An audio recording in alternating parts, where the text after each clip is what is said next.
Nous allons voir maintenant le tissu nerveux, de quoi il est fait ce tissu-là. Donc ce tissu-là, il est fait par essentiellement l'élément fonctionnel principal, qui est le neurone, avec d'autres éléments de soutien qu'on va aller voir aussi. Alors le neurone, il possède deux grandes parties. Tout d'abord, un corps cellulaire, que je schématise étoilé comme ça, qui va se prolonger par un axone, par une tige, qui va le relier à d'autres neurones. Donc cette tige se termine par des boutons qui contiennent des substances neurotransmettrices, voilà, et qui va être relié à une autre cellule, un autre neurone, dans ce qu'on appelle un synapse. Voilà. Donc ce sera le synapse à ce niveau-là. Alors ce neurone-là, il est formé par un corps cellulaire, comme on l'a dit. Ce corps-là, c'est le centre de vie du neurone. Ça veut dire que s'il est détruit, il n'y a plus rien après. Alors que l'axone, c'est tout simplement un moyen pour relier les neurones entre eux. Le corps cellulaire est muni aussi d'une arborescence filaire qu'on appelle des dendrites qui vont rechercher l'information à partir des boutons terminaux des cellules ou bien des neurones adjacents. Donc là, par exemple, là aussi, on va voir des dendrites qui vont coiffer les boutons terminaux, ou bien qui vont avoir des relations directes avec les boutons terminaux. Et donc, à partir de là, ils vont avoir un transfert de l'information depuis le neurone 1 vers le neurone 2. Donc, cette zone-là s'appelle le synapse.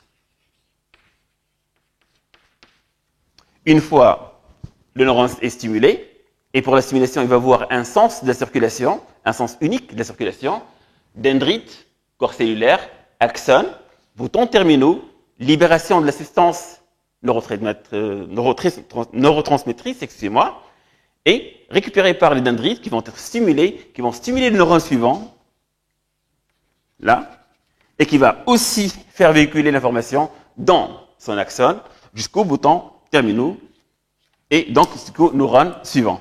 Donc là, par exemple, pour des besoins, je vais mettre ce neurone-là en partie à l'intérieur du système nerveux central et en partie en dehors du système nerveux central. Alors, voyons maintenant le contenu. Donc, c'est un corps cellulaire. Les dendrites, l'axone et les boutons terminaux.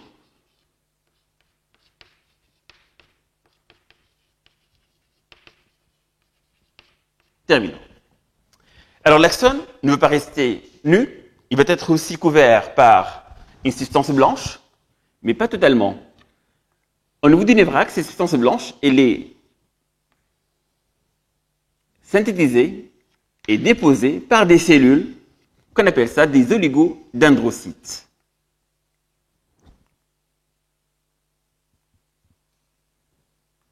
Voilà.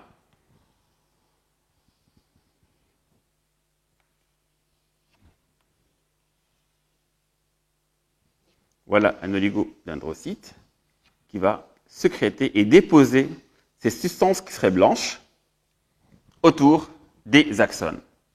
Un autre, par exemple, oligodendrocyte qui dépose la même chose autour de l'axone. Alors, de ce fait-là, l'axone est quasiment totalement couvert, sauf entre ces substances blanches. Et entre ces substances blanches, détermine ce qu'on appelle des nœuds de Ranvier. Donc, ce sont des nœuds où le névrax il est dépourvu de substances blanches, donc il est à nu, mis à nu, et qu'on appelle ça des nœuds de Ranvier. Ça va servir à quoi ça? Alors, ça sont les nœuds de Ranvier.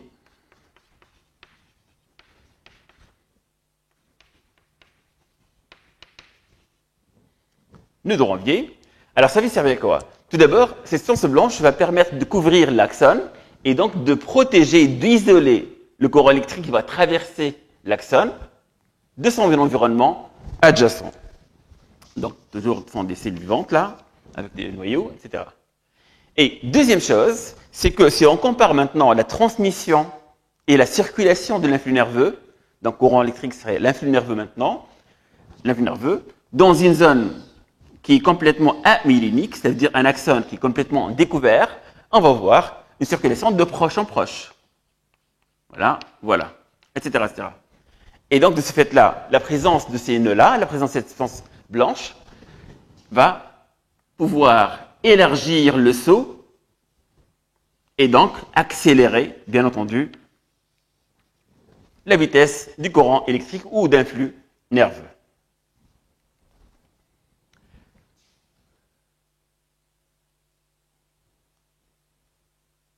Bien. Alors, qu'est-ce qu'on a d'autres cellules? On a maintenant le neurone et les oligodendrocytes. On a aussi comme cellules de soutien, c'est un peu l'équivalent des cellules, des fibrocytes dans d'autres organes qui contiennent,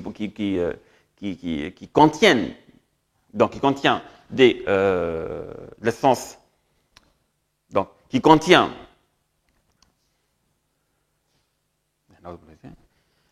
Alors, qu'est-ce qu'on a comme d'autres cellules maintenant? On a ce qu'on appelle les astrocytes. Les astrocytes, c'est un peu l'équivalent des fibrocytes qui se trouvent à l'intérieur des organes en dehors du système nerveux central. Du fait que, à ce niveau-là, dans le système nerveux central, on n'a pas un tissu de soutien fibreux.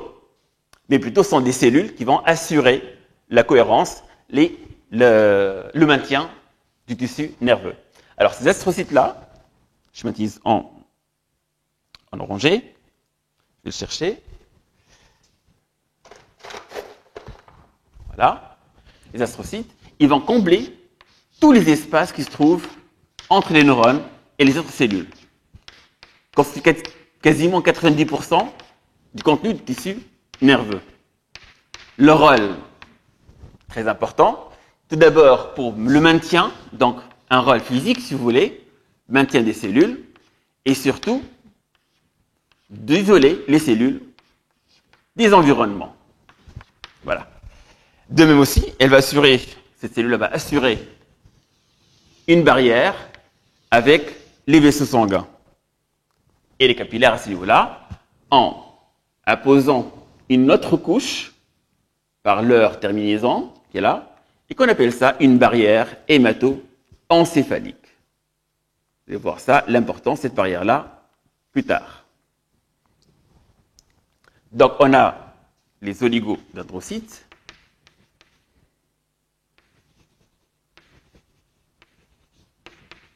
Et on a les astrocytes.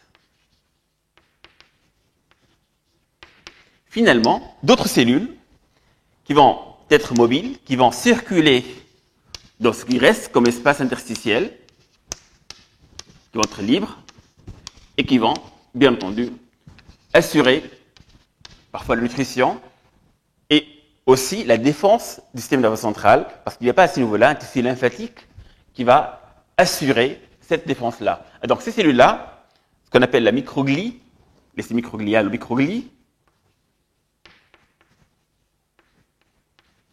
cette microglie-là, donc elle peut assurer aussi la phagocytose et la désertion du tissu nerveux des cellules mortes à l'intérieur de ce tissu-là.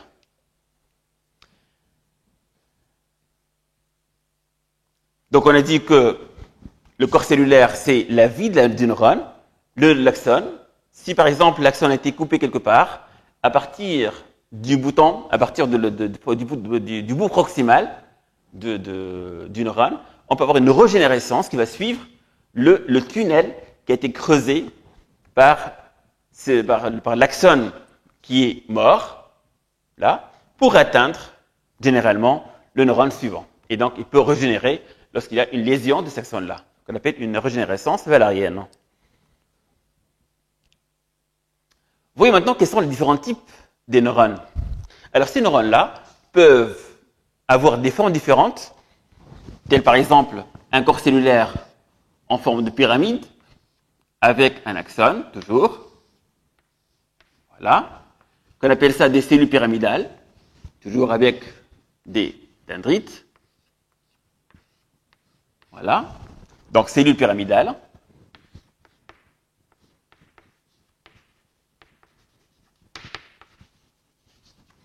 Ou encore, on peut avoir aussi un regroupement de l'ensemble des dendrites en un pôle. Donc, les dendrites forment un pôle au niveau du neurone, le corps cellulaire toujours, et l'axone par la suite. On appelle ça une cellule qui est bipolaire. Donc, un neurone bipolaire. Ou encore, les deux pôles mentaux se ramassent en un seul pôle, mais toujours séparés, avec un pôle dendritique et un pôle plutôt axonal. Toujours, le corps cellulaire est là. Et on appelle ça une cellule unipolaire en T. Bien sûr, il y a plusieurs autres formes de cellules, telles par exemple des cellules qui sont des petits neurones, qui sont à axone grêle, très réduit. Par contre, il y a une arborescence dendritique très très importante.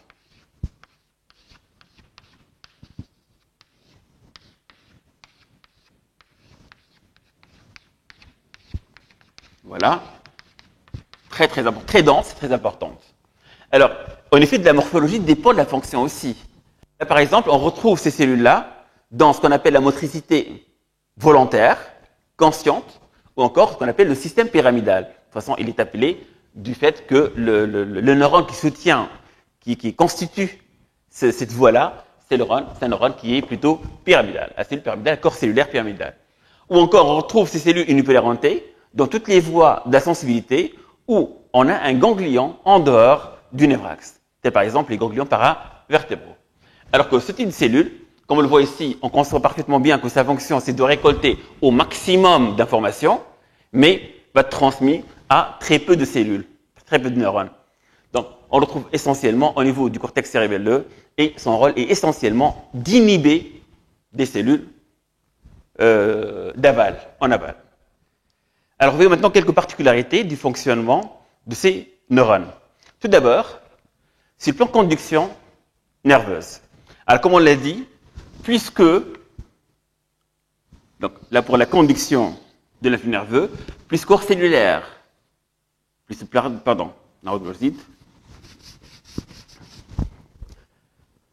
Alors, voyons maintenant quelques particularités du neurone et du fonctionnement du neurone. Tout d'abord, sur le plan conduction nerveuse, plus que l'axone est gros, de gros calibre, plus que la conduction est rapide.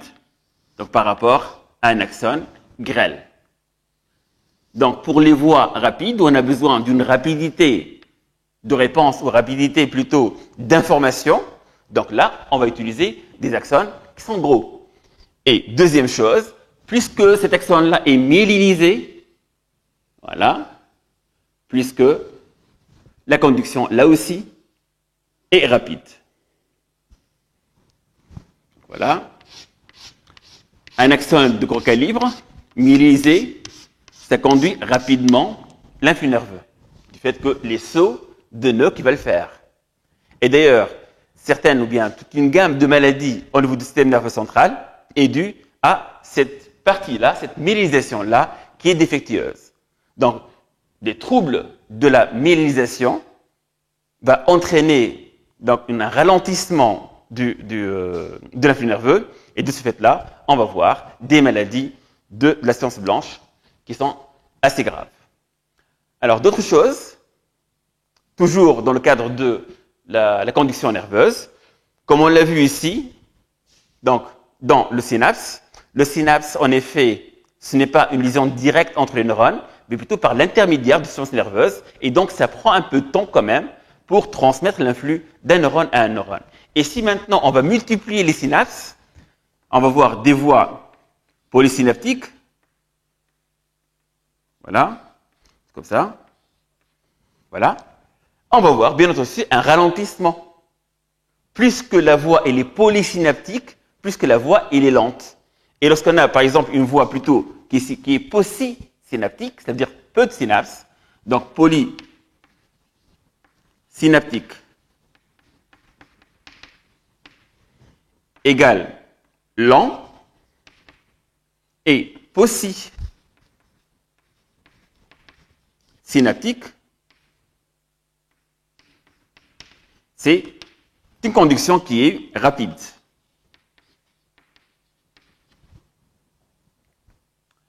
Voyez maintenant la précision que peut apporter l'organisation des neurones. Supposons qu'on a un espace, une surface qu'on va innerver. Voyons là par exemple, voilà le premier neurone, je m'utilise uniquement des neurones. Voilà le neurone 1, le neurone 2,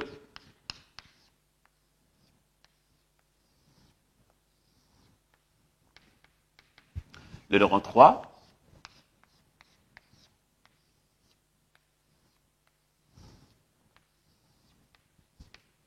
le neurone 4. Donc vous voyez, chaque neurone va s'occuper d'une partie de la surface. Neurone 5.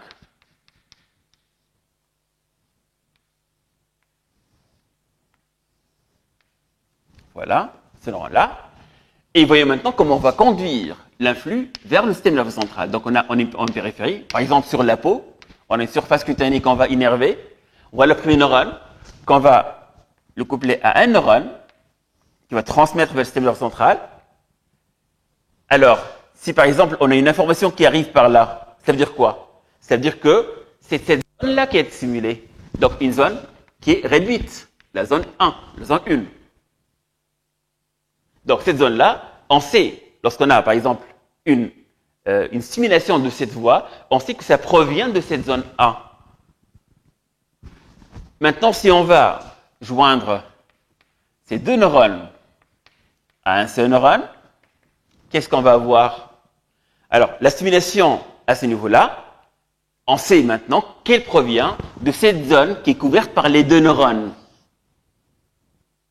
Donc, la zone 2. Et donc, c'est une zone qui est beaucoup plus large. Donc, on est moins précis par rapport à cette voie-là.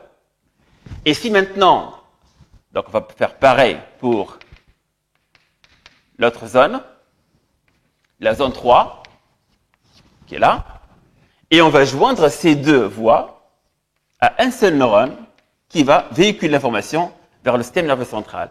Et donc, la stimulation de cette voie, on dit que la stimulation provient de toute cette zone-là, 2 et 3. Donc, c'est une zone qui est très large. Vous voyez, on a soit un système convergent avec beaucoup de neurones au départ et un seul à l'arrivée, et donc c'est une voie qui n'est pas précise, alors qu'on a une voie qui est plutôt linéaire entre un neurone ou deux, et ça termine par un neurone, et c'est une voie qui est très précise. Donc la précision provient aussi de l'architecture, de la disposition, de l'ensemble des synapses qui vont se former dans les voies de la conduction de l'information. L'information provient de la peau, va être transmise au système nerveux central, comme on l'a vu déjà. Et donc, dans cette voie-là, on a une information qui est précise, on sait très bien la localisation exacte de la stimulation, c'est là, qui est véhiculée par ce neurone. Et alors que cette niveau-là, la stimulation de ce neurone veut dire qu'il y a une stimulation dans cette zone-là qui est large, mais on ne sait pas précisément où est-ce qu'elle est. Merci.